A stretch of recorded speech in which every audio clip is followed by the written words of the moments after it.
Atos capítulo 8, versículos 4 a 8, nós já estávamos estudando, demos uma parada para o fim de ano, fizemos uma pausa aí, fizemos outras exposições.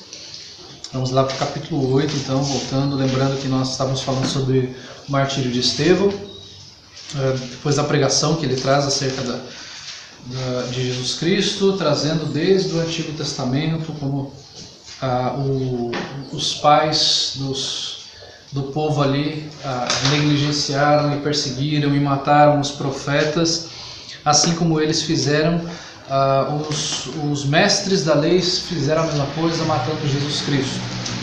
E aí todos eles, cheios de raiva, levam Estevão para fora da cidade e o apedrejam.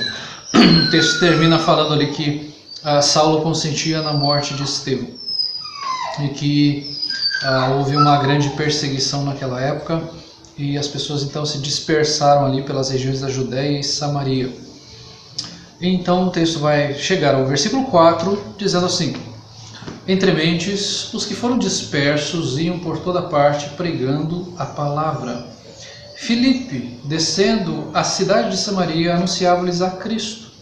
As multidões atendiam unânimes às coisas que Filipe dizia, ouvindo-as e vendo os sinais que ele operava, pois os espíritos imundos de muitos possessos saíam gritando em alta voz, e muitos paralíticos e coxos foram curados. E houve grande alegria naquela cidade. Então nós vemos aqui a exposição, a leitura do texto do capítulo 8, versículos 4 ao 8, vemos que os cristãos, todos aqueles que se identificavam como cristãos, saem de Jerusalém, são dispersos e vão pregar a palavra por todos os lugares.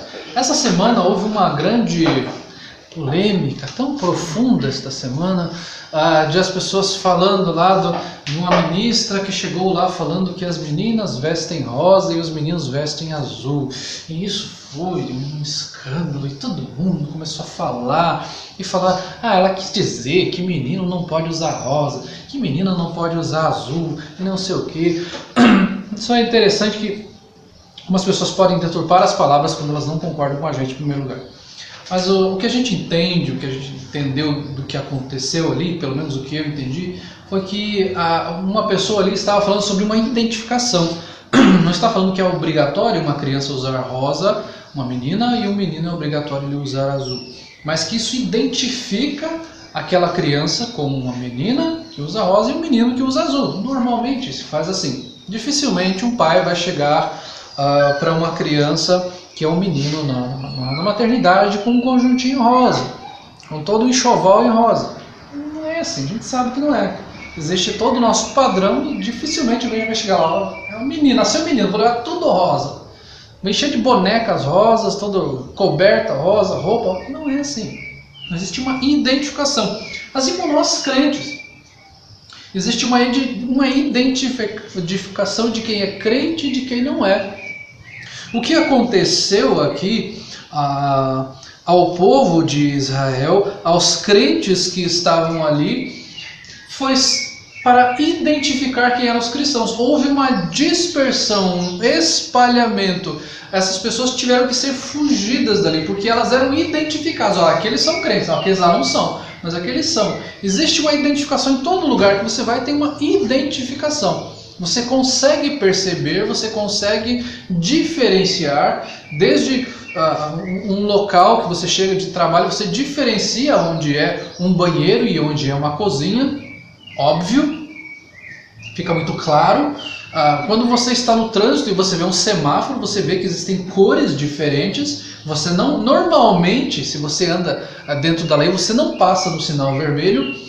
Você, quando está em algum lugar e você olha para uma pessoa, a forma como ela está vestida, isso não é um preconceito, mas isso já é um conceito que a gente criou, você consegue perceber o ambiente onde ela está. Se ela está com um calção ali, com uma regata, andando meio à vontade, com óculos escuros. Normalmente aquela pessoa está numa praia e tal.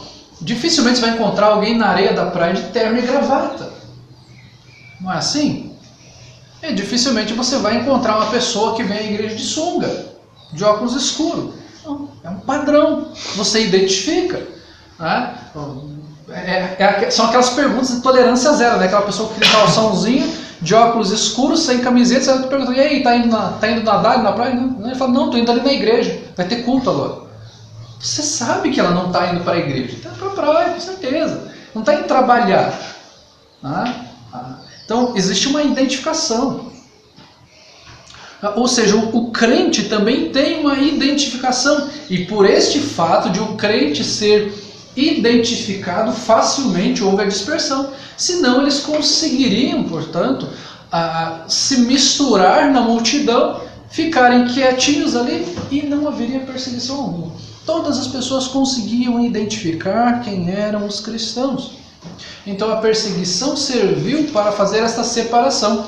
O capítulo 8, versículo 1 vai falar que todos, exceto os apóstolos, foram dispersos pelas regiões da Judéia e Samaria. Então eles eram identificados, eles eram perseguidos, ameaçados de morte, de prisão, e eles, portanto, fugiram e foram embora. E nós vamos então perceber na leitura deste trecho algumas atitudes dos crentes nesta dispersão, neste espalhamento, nesta fuga que eles fazem para todas as regiões ali. Uma das primeiras atitudes que eu vejo é que eles não desanimaram. Eles não pensaram, puxa vida, tivemos uma experiência tão boa com Deus, vimos Deus agindo, conhecemos o Evangelho e agora estamos sendo ameaçados. Estevão foi morto e ele só estava pregando a palavra de Deus. Por que eu quero uma vida como essa? Eu vou morrer, eu vou ser preso, se eu tiver que fugir, como é que eu vou fazer? Eu trabalho aqui, eu tenho toda a minha família aqui, eu vou ter que pegar minha esposa, meus filhos, vou ter que ser fugido daqui. Eu vou ter que ter uma vida diferente. Eu vou ter que começar de novo. Eles não desanimaram. Eles não renegaram a Cristo. Eles poderiam simplesmente falar, não, eu realmente conheci. Eu até participei daquele batismo lá, que eu me identifiquei com Cristo, mas eu fiz meio de forma impulsiva. Não, eu não creio mais nisso, não. Eu acho que eu fui meio precipitado. Vocês me perdoam por isso? Eles não desanimaram, eles tinham a convicção daquilo que eles criam. Eles não viram na perseguição uma oportunidade para desistir. Eles viram nesta perseguição uma oportunidade de perseverar. Essa deve ser a atitude de nós como crentes, de olharmos para as provações, para as dificuldades, como uma oportunidade de nós perseverarmos e não de nós desistirmos e desanimarmos. E nos sentirmos ali cansados e como os mais antigos falam, desacorçoados.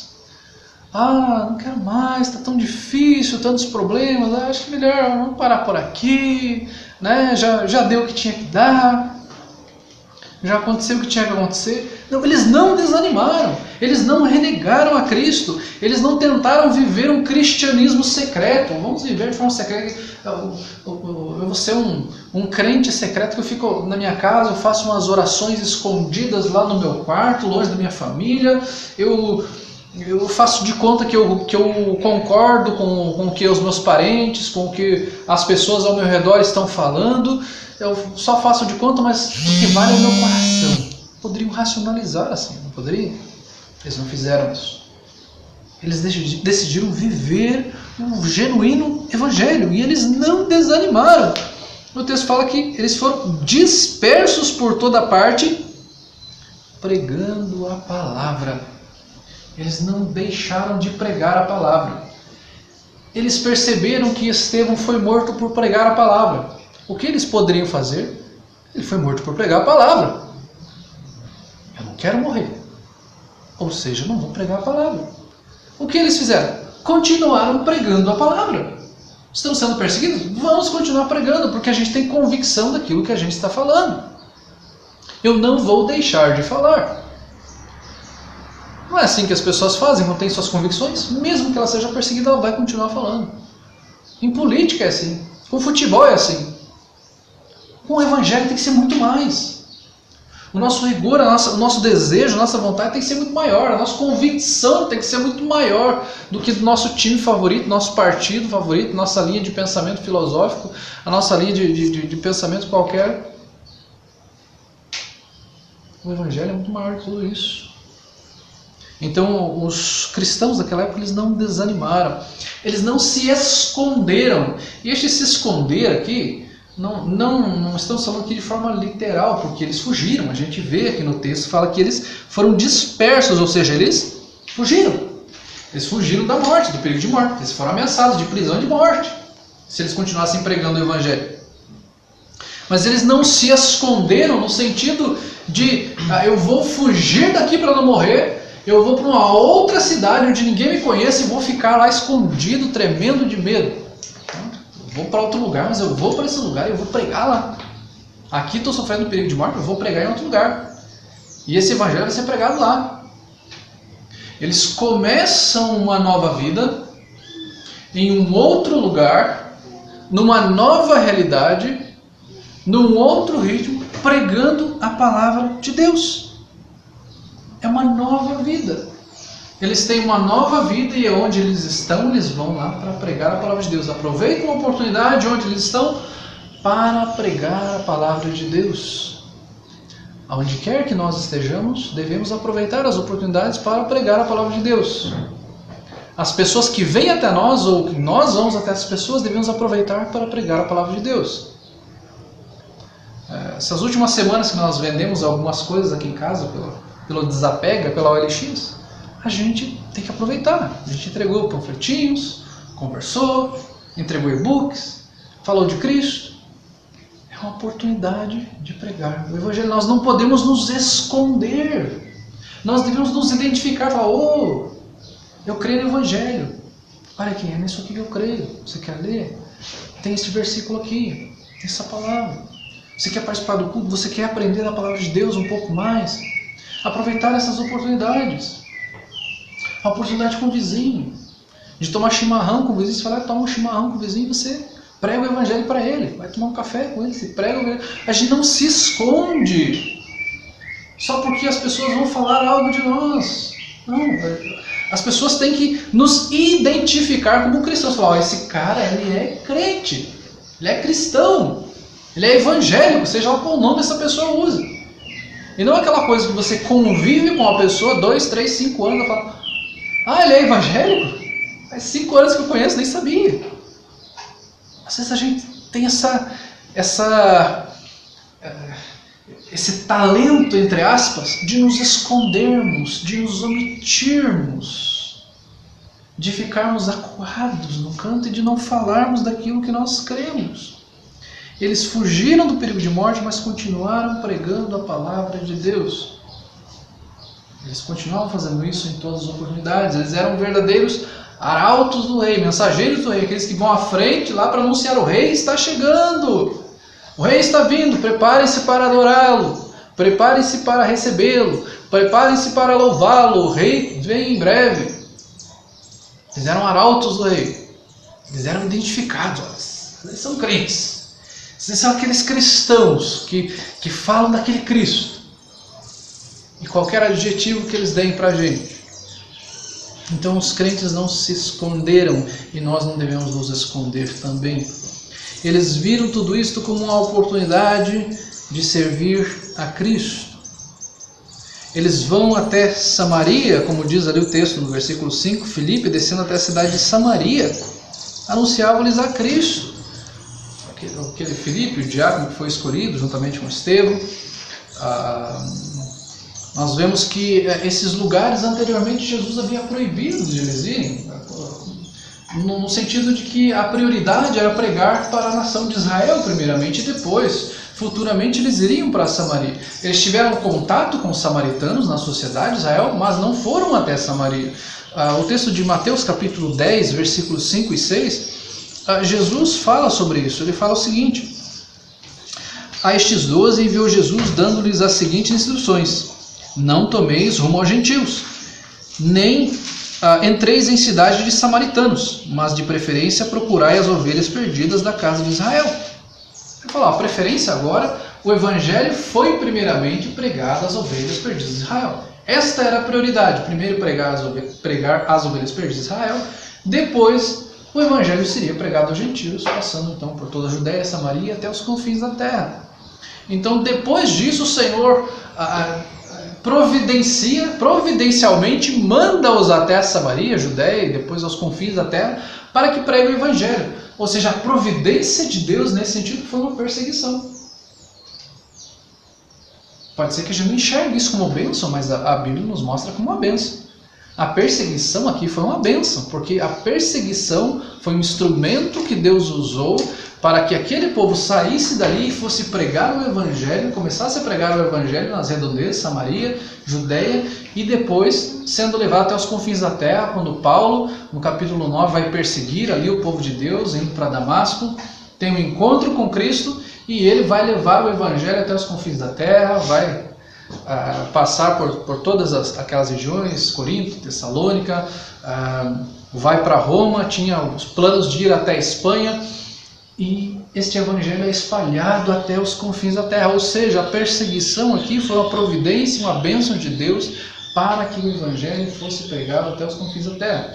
Ou seja, as nossas dificuldades muitas vezes são providências de Deus para algo muito maior, para a glória de Deus. A questão é que nós muitas vezes, na maioria das vezes, nós temos um evangelho tanto quanto humanista, que quando nós passamos por alguma privação ou provação, nós não vemos isso como uma bênção. Dificilmente a gente vai ver como uma bênção. Mas só que muitas vezes Deus usa, como usou com José no Egito, ele falou, vós intentastes o mal contra mim, mas Deus transformou o mal em bem. Em tantas outras circunstâncias, de Deus tratar o próprio apóstolo Paulo ali, falando, minha graça te basta, porque meu poder se aperfeiçoa na tua fraqueza.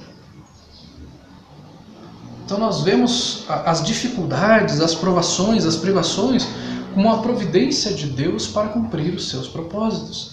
Então, essas pessoas perseguidas viram como uma oportunidade de servir a Cristo.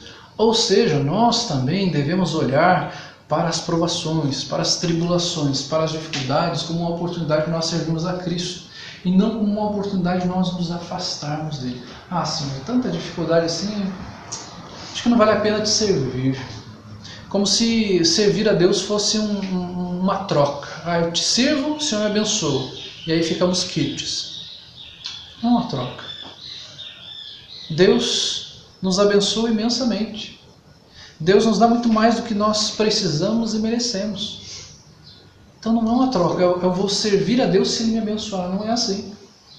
A bênção está em nós já sermos salvos, a bênção está em nós termos conhecido a Jesus Cristo, e as tribulações virão, e nós devemos estar preparados para crescermos em meio a essas tribulações.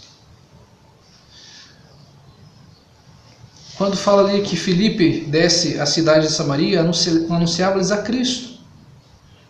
As multidões atendiam unânimes as coisas que Filipe dizia, ouvindo-as e vendo os sinais que ele operava. Então ele vai até os samaritanos e prega a palavra de Deus. Fala que ele anunciava-lhes a Cristo. E as multidões estavam ali para ouvir. Quem eram os samaritanos? Os samaritanos nós trouxemos nas reuniões anteriores, fazia parte do Reino do Norte, ela era a capital do Reino do Norte, e os samaritanos eles haviam sido invadidos pelos assírios, e a forma de dominância dos assírios era a seguinte: ele tirava o povo que era dali, o povo nativo daquela região, levava para um outro lugar e trazia pessoas de outras regiões, outras culturas, outras religiões para aquela região. A forma de dominância dos assírios era assim, era acabar com a religião e a cultura de uma nação. Então eles tiravam os judeus e colocavam povos de outras nações. Foi assim que eles fizeram com o Reino do Norte, principalmente com a sua capital, que era Samaria.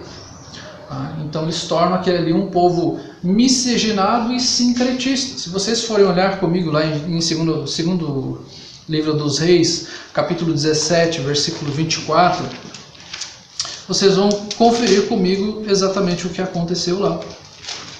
Segundo livro dos Reis, capítulo 17, versículo 24, 29 e 33.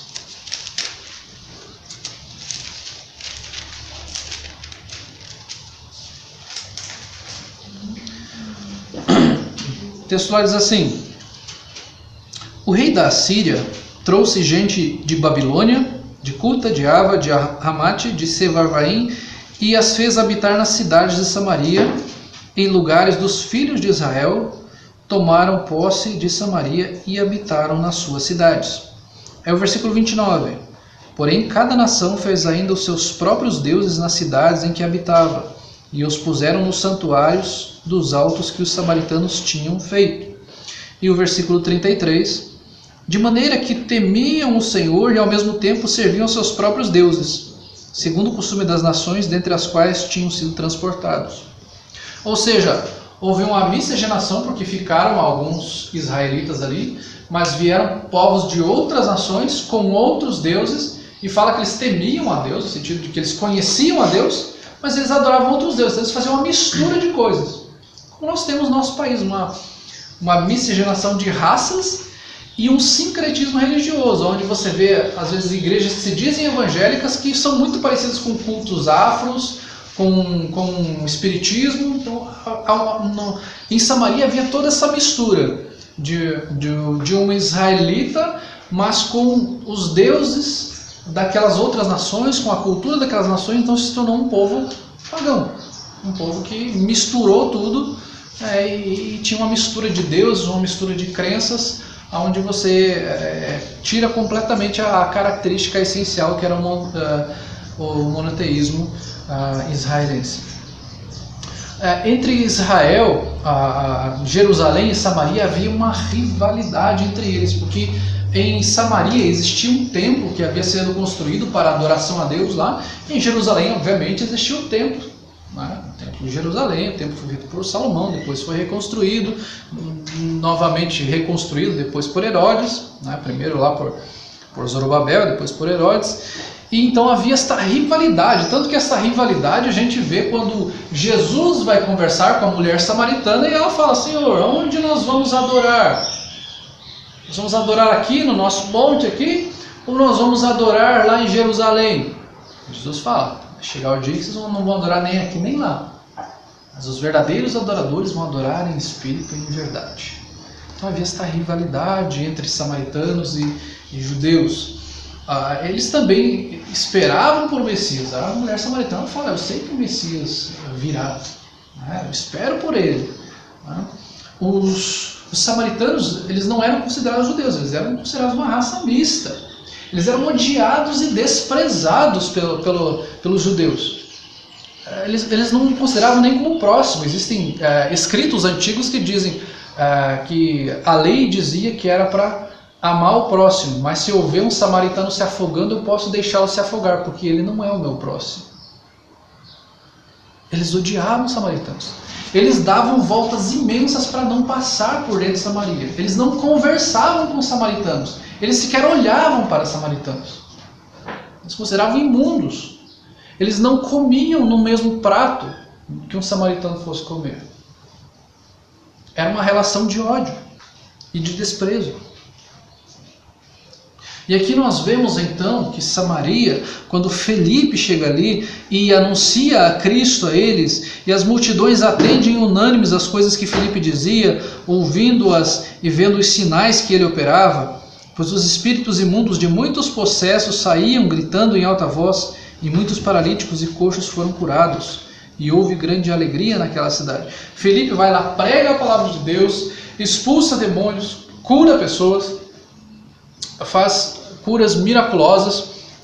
Filipe foi escolhido ali juntamente com Estevão para aquele diaconato, como nós falamos no estudo anterior, hoje de manhã, que a marca do apostolado se referia a curas, sinais, maravilhas, nós vemos aqui Estevão e Filipe fazendo estes sinais e maravilhas, mas estes não invalidam que o fato de que os sinais e maravilhas que os apóstolos faziam era um certificado apostólico deles.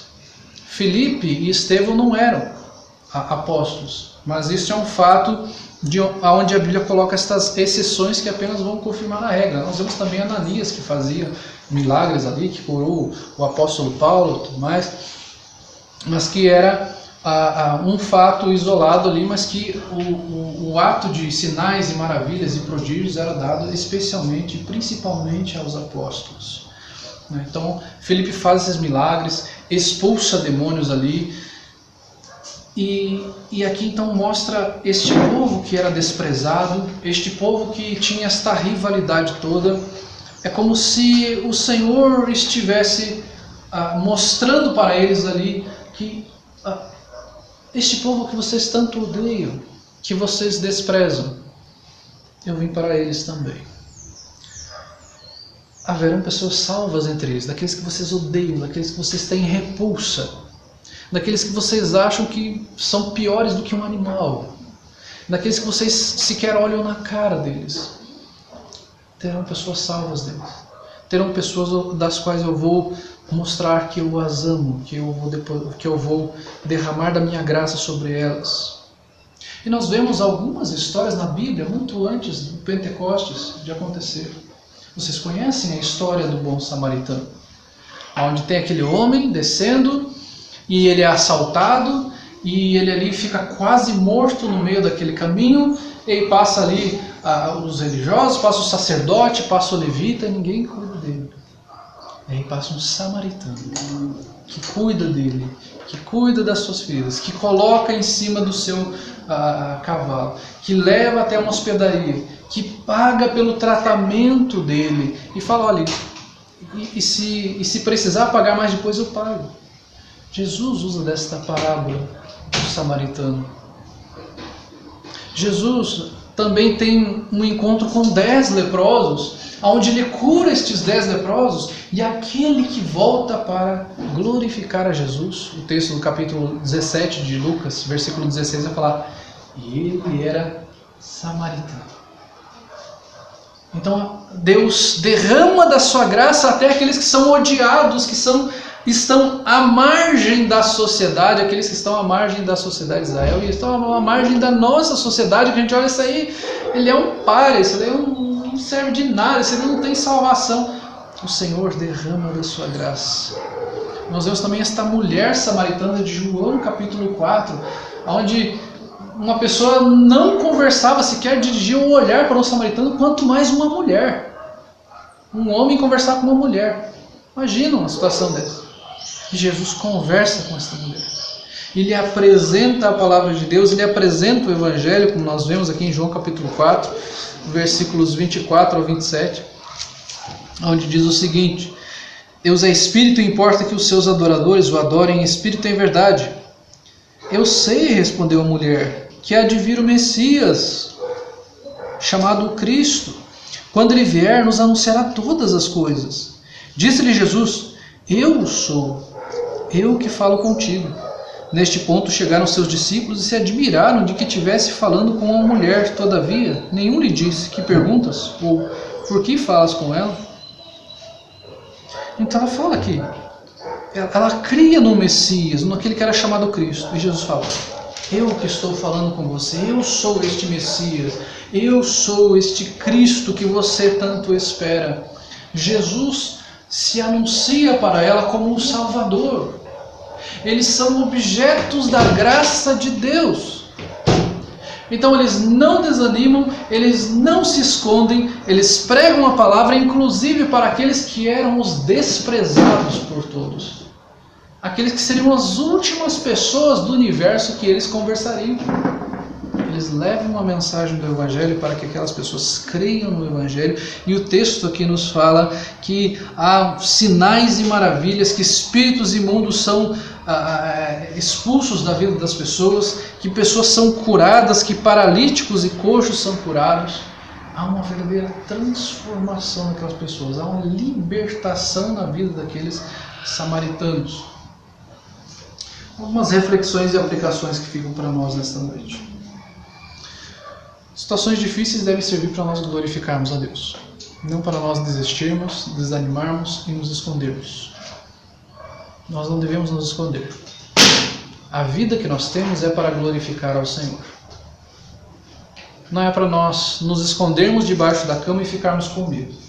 Essa vida vai passar e você não deve chegar ao fim dela se lamentando por ter sido medroso, por não ter pregado o Evangelho, por não ter vivido o Evangelho e glorificado a Cristo.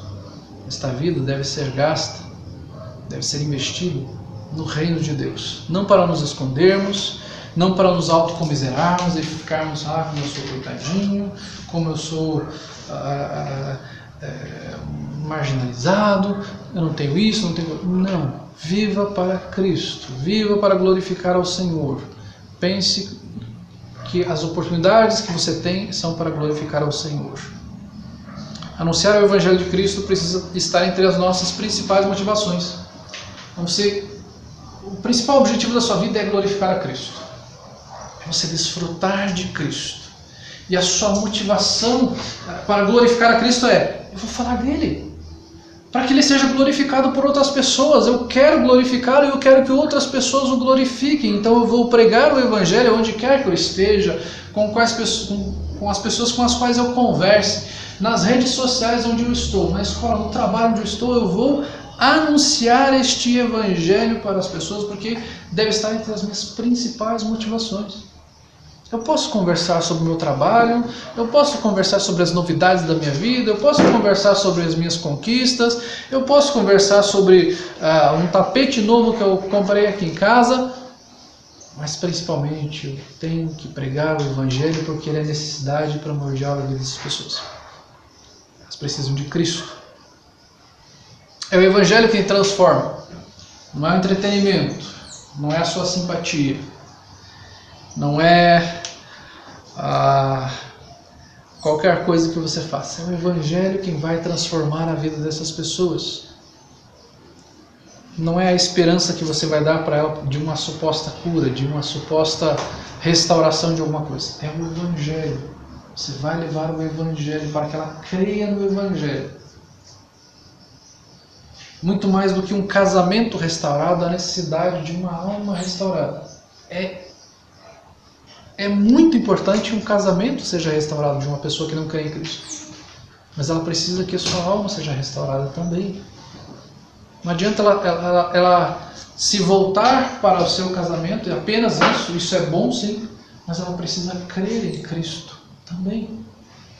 Porque é aquilo que nós já falamos. Não adianta uma pessoa ser curada, ela ir curada para o inferno. Não adianta ela não se divorciar do seu marido, permanecer firme no seu casamento, mas ir firme para o casamento para o inferno. É importante ter as duas coisas. Mas primordialmente o Evangelho. E o Evangelho vai transformar e vai dar a esta pessoa uma nova perspectiva para que sim, ela restaure o seu casamento, para que ela tenha uma nova perspectiva de vida. Então o Evangelho transforma. E para encerrarmos, a nossa verdadeira alegria vem de uma vida transformada por Cristo. O versículo 8 fala aqui que houve grande alegria naquela cidade. A grande alegria foi pela libertação, que as pessoas ali que estavam endemoniadas foram libertas, que as pessoas que estavam doentes foram curadas. Sim, mas essas pessoas ouviram o Evangelho sendo anunciado, como o versículo 6 diz, as multidões atendiam unânimes as coisas que Filipe dizia. E por isso elas ficaram alegres. Houve grande alegria nessa cidade. Ou seja, a transformação, a verdadeira alegria vem pelo Evangelho. É o Evangelho que nos transforma. Qualquer outro tipo de alegria é um entorpecente. Não só entorpecente literalmente, uma droga, uma bebida que a pessoa tome que ela fica meio alegre da cabeça.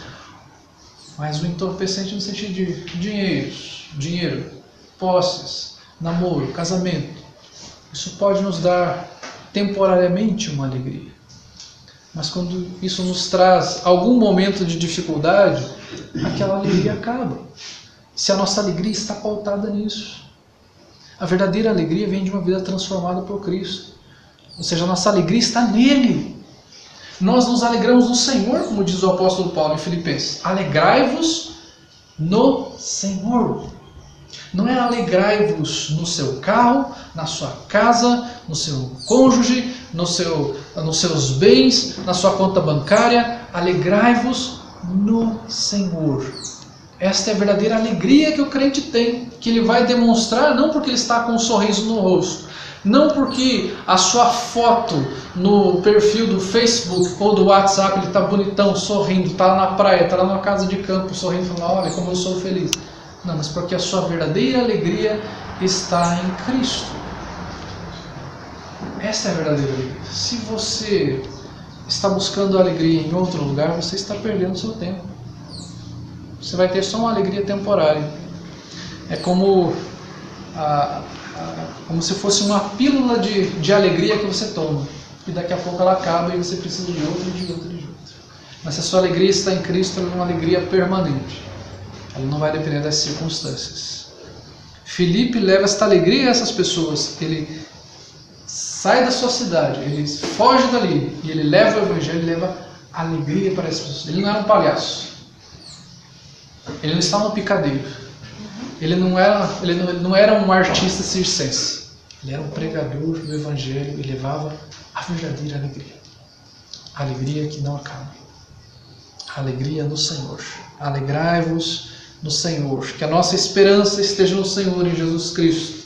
Que nós não nos escondamos e não desanimemos em meio às dificuldades e às tribulações. Mas que a gente continue a pregar o verdadeiro evangelho que traz a verdadeira alegria àqueles que estão perdidos. Vamos orar ao Senhor. Senhor Deus,